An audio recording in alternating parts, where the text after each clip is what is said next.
मेरा मानना है कि आप हिंदू या मुसलमान हैं, आप मनुस्मृति को मानते हैं, किसी और धार्मिक ग्रंथ को मानते हैं, मैं उसमें से 3 ऐसी बातें निकाल के आपको शर्मिंदा कर सकता हूँ, इसका आपके पास जवाब नहीं होगा, इसे आप डिफेंड नहीं कर पाएंगे। और कोई भी ऐसी सोसाइटी जिसमें अलग अलग मज़हब के, अलग अलग धर्म के लोग रहते हैं, जो जानते हैं कि सामने वाले में क्या कमी है, क्या उसे इस तरह की पॉलिटिक्स, इस तरह की बातें करनी चाहिए कि हर वक्त सामने वाले को शर्मिंदा करे, या सामने वाले का अगर पेन पॉइंट हम जानते हैं कि इस बात से उसको तकलीफ होगी, उसे अवॉइड करें? क्योंकि अगर हम एक सेकुलर कंट्री हैं तो हमारा मकसद क्या होना चाहिए कि ऐसा कोई रास्ता निकालें जैसे सब साथ में चले, ये हर वक्त एक दूसरे को नीचा दिखाते रहें कि तुम कितने गिरे हुए हो, तुम ऐसी सोच रखते हो और हम कितने सुपीरियर हैं। इस तरह तो चीज़ें कहीं नहीं जाएंगी। देखिए 40 हमें पता नहीं आधा घंटा हो गया बात करते हुए। The best line has come from you. अब मैं इसको एक्सप्लेन करने में टाइम लूँगा। ये डिफरेंस है साइंस में और नॉन साइंस में। अगर आप 3 पेटेंटली फॉल्सहुड्स हैं साइंस के, कोल्ड फ्यूजन कुछ भी है, मैं साइंटिस्ट हूँ, मेरे पास आए, अरे शर्म नहीं आती, ये देख क्या लिखा हुआ है, ये तो पूरा भांडा फोड़ दिया तेरा, शुड आई माइंड? बिल्कुल। मैं आप पे केस करूंगा कि कोल्ड फ्यूजन है माय लॉर्ड, ये झूठ बोल रहा है। Why should I mind it? बिल्कुल, आप सच बोल रहे हैं।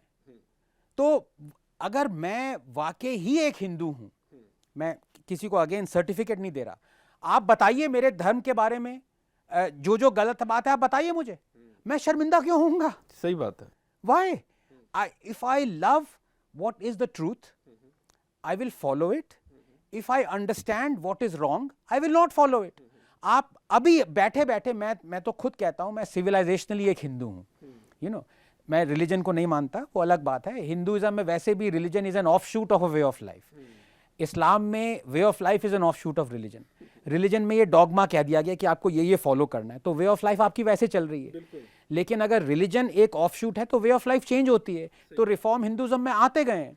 आप मुझे ऐसी 4 चीजें, मेरे अभी फोन में मैंने 5 ऐसे वो श्लोक मनुस्मृति के नोट किए हुए हैं। मैं शर्मिंदा क्यों? जो मुझे लगता है गलत मैं उसको कंडेम करूंगा। बिल्कुल। लेकिन आज तक मुझे ऐसा नहीं मिला दूसरे रिलीजन का, मतलब non reform religion. Christianity was reformed because people started saying this is blatantly wrong. Old Testament में क्या क्या लिखा है, न्यू में क्या क्या लिखा है, ये गलत है, हम नहीं मानते इसको। कहो ना। आज तक मुझे कोई नहीं मिला, कोई नहीं मिला, मॉडरेट मुस्लिम हो या कोई भी और मुस्लिम हो जो कह दे कि गलत का है, कोई नहीं मिला। मुझे एक एग्जाम्पल पता नहीं है कितना फिट बैठता है कि नहीं बैठता, लेकिन मुझे लगता है कि बड़ी छोटी सी बात है, लेकिन उससे मैंने काफ़ी कुछ सीखा। जब टाइटैनिक के 25 साल पूरे हुए तो जेम्स कैमरून का इंटरव्यू दे रहे थे, तो किसी ने उनसे पूछा कि आप जब टाइटैनिक को दोबारा देखते हैं तो क्या आपको कुछ लगता है उसमें कुछ कमी थी? तो जेम्स कैमरून ने कहा कि मैं इसको इस नज़र से देखता ही नहीं हूँ। मैं इसको इस नज़र से देखता हूँ कि उस वक्त मेरी एक समझ थी दुनिया को लेकर, आर्ट को लेकर, मैंने एक फिल्म बनाई। अगर उसमें कुछ कमी भी है तो भी कोई दिक्कत नहीं, अच्छी भी है तो भी कोई दिक्कत नहीं है।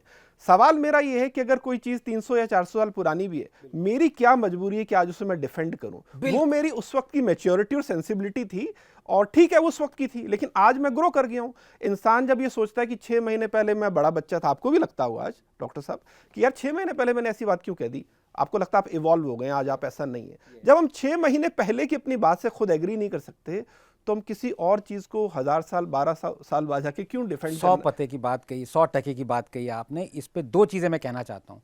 कई लोग जो हैं वो अपनी हिपोक्रेसी को डिफेंड करने के लिए ऐसा कह देते हैं, वो भी गलत है। मतलब जैसे आज मैंने सारे तथ्यों को लेके कुछ कहा, 6 महीने बाद वो सारे कुछ नया तथ्य नहीं आया, लेकिन मैंने कुछ उल्टा कह दिया। पॉलिटिशियन करते रहते हैं। बिल्कुल। तो मैं हिपोक्रेट हूं। मैं ये नहीं कह सकता अरे भाई मैं इवॉल्व हो गया, मुझे मत कोसो। जैसे फार्म लॉज हैं, ठीक है, मोदी 3 फार्म लॉज लाए, वो 3 फार्म लॉज कांग्रेस के मैनिफेस्टो में थे, पर जैसे ही मोदी लाए उनने कहा ये ब्लैक लॉज है, कांग्रेस ने कहा, प्रोटेस्ट वगैरह शुरू हो गया। सारे तथ्य वही थे, कुछ नया तथ्य नहीं आया था। तो अब कांग्रेस ये नहीं कह सकते अरे भाई हम इवॉल्व हो गए, हमारी गलती, हम हिपोक्रेट नहीं है। तो यहाँ पे एक कैविएट ये डालना होगा। अगर कोई नया तथ्य नहीं आता है तो आप इवॉल्व नहीं हुए हैं, आप हिपोक्रेट हो, ठीक है। लेकिन दूसरी बात है कि मैं आपकी बात मान रहा हूं, जो लॉज फ्रेम किए गए वो 1300 साल पहले जो लिखा गया, कुछ जो लिखा गया उस सोसाइटी के लिए लिखे गए, लेकिन उसमें ये लिख दिया गया कि ये इटर्निटी के लिए हैं।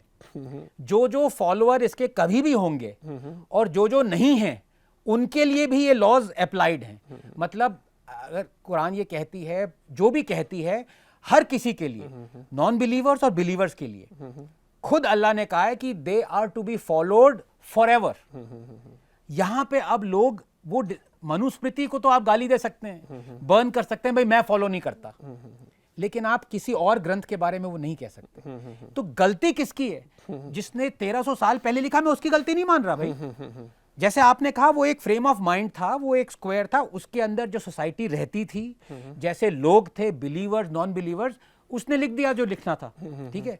आप उसी चीज को अभी भी इस नई सोसाइटी के लिए मान रहे हो, वो वहीं पे सारी प्रॉब्लम आ रही है। लोग कहते हैं कि जब आप बाकी चीज़ों में नई चीज़ें अपना लेते हो, टेक्नोलॉजी में आप एडवांस हो गए, कम्युनिकेशन में आप एडवांस हो गए, आज भी आप कबूतर से चिट्ठियां तो नहीं भेज रहे हैं, तो फिर जो वे ऑफ लाइफ है उसमें आपको नई चीज़ें एक्सेप्ट करने में क्या दिक्कत है? वो सिर्फ इसलिए है because you are tied to, असली गिल्ट कॉम्प्लेक्स वहां आता है, एम्बेरसमेंट वहां आता है।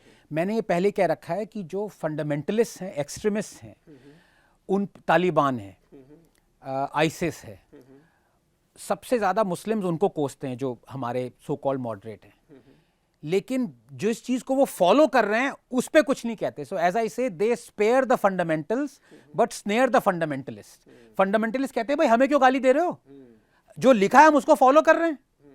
भाई जब ये लिखा गया है, polytheist I Hindus are the worst of creatures, क्या ये नहीं लिखा? लिखा है 98.6। क्या ये लिखा गया है कि आप कोई भी मुस्लिम जो है वो नॉन मुस्लिम से शादी नहीं कर सकता जब तक वो कन्वर्ट ना करे? एक मुस्लिम स्लेव भी नॉन मुस्लिम से बेटर है। 221। मैं तो बहुत सारी ऐसे लिख, जाकिर नायक तो मेरे हीरो गुरु है मेरे वो। अब जाकिर नायक को लोग कोसते हैं, मैं कहता हूं सबसे बड़े गुरु वो हैं, उन्होंने मेरी आंखें खोली हैं। वो वर्बटिम जो लिखा गया वो बोलते हैं, लेकिन लोगों की हिम्मत नहीं है जो लिखा गया उसको कोसें, इसलिए दे फाइंड अ स्केपगोट। अब जैसे कल को मैंने डार्विन्स ओरिजिन ऑफ स्पीशीज पढ़ ली, मैं एथीस्ट हूं, मैं उसमें जो लिखा है, सही बात है, उसको कोसोगे या मुझे कोसोगे? हाँ। लेकिन इस पर डॉक्टर साहब एक और सवाल है, मुझे लग रहा है आपसे बेहतर उसका कोई जवाब नहीं दे सकता। अल्बर्ट कामू ने एक बात कही थी, आइंस्टीन ने भी ऐसी बात की। कामू ने कहा था कि मैं नेशन को नहीं मानता, मेरा मानना है कि हर नेशन में कुछ लोग होते हैं जो आके नए थॉट देते हैं और उससे समाज बदलता है। आइंस्टीन ने भी ऐसी बात की कि मैं सोसाइटी को नहीं मानता, सोसाइटी में जो लोग क्रिएटिव काम करते हैं उससे सोसाइटी बदलती है। मेरा सवाल रिलीजन के मामले में भी है, हर रिलीजन में क्या इसी की बात कर लें, कुछ ऐसे लोग नहीं होते जो नए आइडियाज दें, सोसाइटी को आके बताएं कि ये जो चल रहा है ये ठीक नहीं है, इसमें हमें ये चेंज लाना चाहिए। अगर सोसाइटी उस इंटेलेक्चुअल आदमी को, उस क्रिएटिव आदमी को वो स्पेस नहीं देगी, तो सोसाइटी ग्रो कैसे करेगी फिर? 100%। लेकिन यही चीज सिर्फ एक रिलीजन के लिए लागू क्यों होती है भाई? दयानंद सरस्वती हैं, दयानंद सरस्वती अगर मुस्लिम होते, अभी तक पता नहीं कितनी बार लिंच हो चुके होते, वो पूरा हटा दिया जाता, आर्य समाज अभी तक हटा दिया जाता। उन्होंने जो लिखी है सत्य प्रकाश, किसी की हिम्मत है और किसी रिलीजन के ग्रंथ में कि अब पीपल वर्शिप दयानंद सरस्वती? किसी और रिलीजन में ऐसा हो सकता है?